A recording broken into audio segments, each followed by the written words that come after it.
Calling all detectives.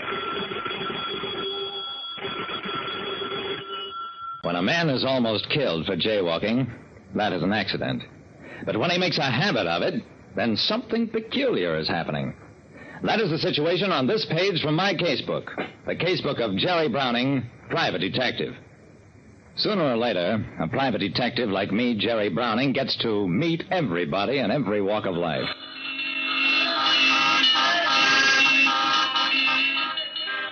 At the intersection of Market, Pine, and Harvard Streets, the way traffic goes is every way.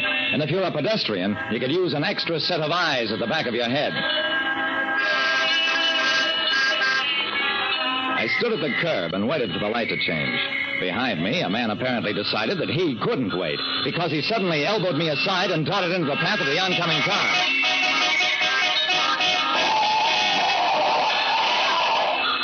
Halfway across, the guy seemed to lose his nerve, just froze there. I ran out into the street, practically picked the little guy up, and got him safely to the opposite side. I was a hero. People grabbed my hand, patted my back. A man with a press card in his hat and a news camera in his hand stepped out of the crowd, shouted, "Hold it!" and snapped me and the man I'd rescued. The cause of all the excitement, the jaywalker, struggled in my grip, broke away as the photographer came over to us. Nice work, mister. Mighty nice work. Hey, let's have your name. You don't need my name. That was no grandstand play. Okay, you don't want glory. Makes a better story that way. Hey, how about the potential victim? Where's he? We both looked around. But the man I'd rescued had vanished, as completely as though the sidewalk had swallowed him. I saved a jaywalker from being pulverized at a busy intersection, only to discover that he'd disappeared before he could be questioned. The Evening Star-Times made a big page 2 story of the thing, headlined it, "The No-Hit Run Case."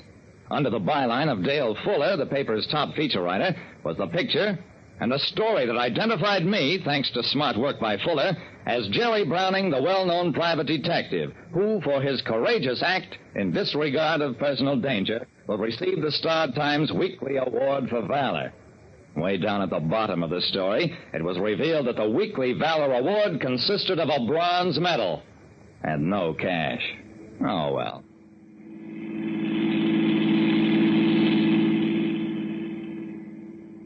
I had to go to the mayor's office for my medal, wait 2 hours in an anteroom, then spend another hour posing with the mayor, Dale Fuller, and the publisher of the Star-Times. As the thing finally came to an end, I turned to Fuller. And by the way, Mr. Fuller, did you ever learn that jaywalker's name? Fuller gave me a blank look. What? Oh, him.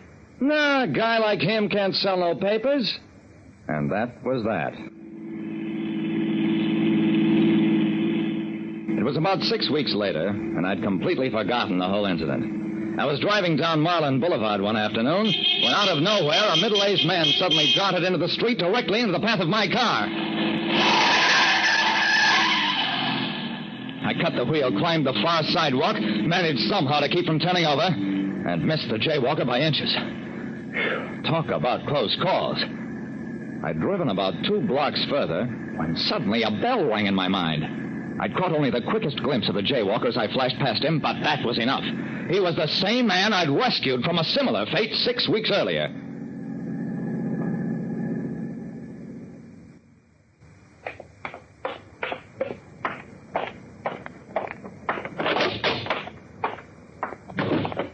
At the Star-Times office, Dale Fuller remembered me with difficulty. And when he did... Now, look, Browning, you got a good hunk of publicity out of that Valor Medal deal. Be satisfied. Don't try to overdo it. What I wanted to do was jolt him loose from his cynicism, preferably with a smack in the teeth. But you rarely accomplish anything that way. Instead, you don't understand, Mr. Fuller. I think I've stumbled over a racket. There may be a story in it for you, and all I want is a print of that picture your photographer took of me and the jaywalker. Don't try to play me for a chump, Browning. You heroes, always looking for a repeat performance.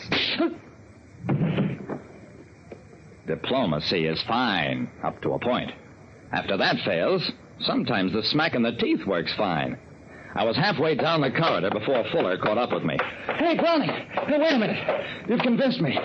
Come on back. I'll get you the picture and we'll talk this over, quietly.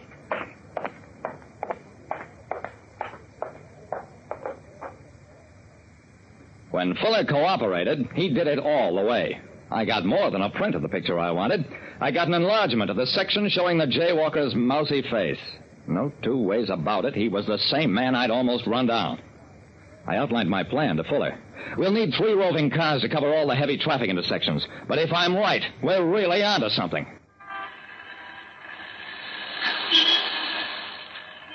I was at the wrong intersection when it happened 5 days later, but I got the flash on a shortwave radio as we'd prearranged.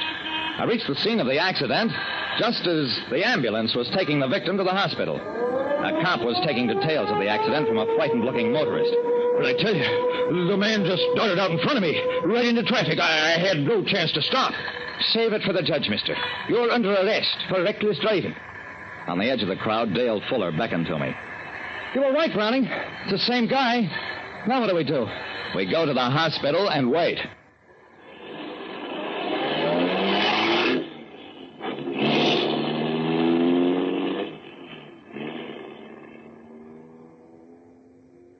At Sherwood Hospital, I had a talk with the doctor on emergency service. The young man's a commercial artist, Mr. Browning. His name is Thomas Archer. No, he's not badly hurt, except for his right arm. It's going to be stiff. He'll probably collect plenty. You're only partly right, Doc. He'll get plenty. But it'll be time, not money. Come on, Fuller.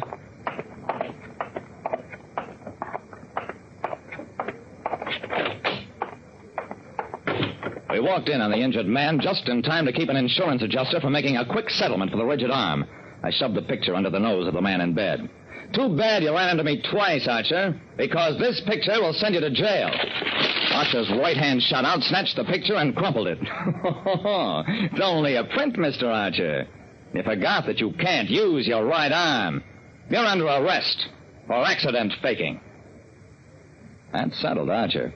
But before the police were through with him, he exposed a whole accident-faking ring, worked with voluntary catatonics as victims. People who could automatically stiffen up an arm or leg to maintain a rigidity that would fool the average doctor. Archer got 5 years. Fuller, the material for a full week's feature stories. And as for me, I refused a second bronze medal. Like I said, anybody who walks around looking for trouble generally finds it. Though not always in the way he expects.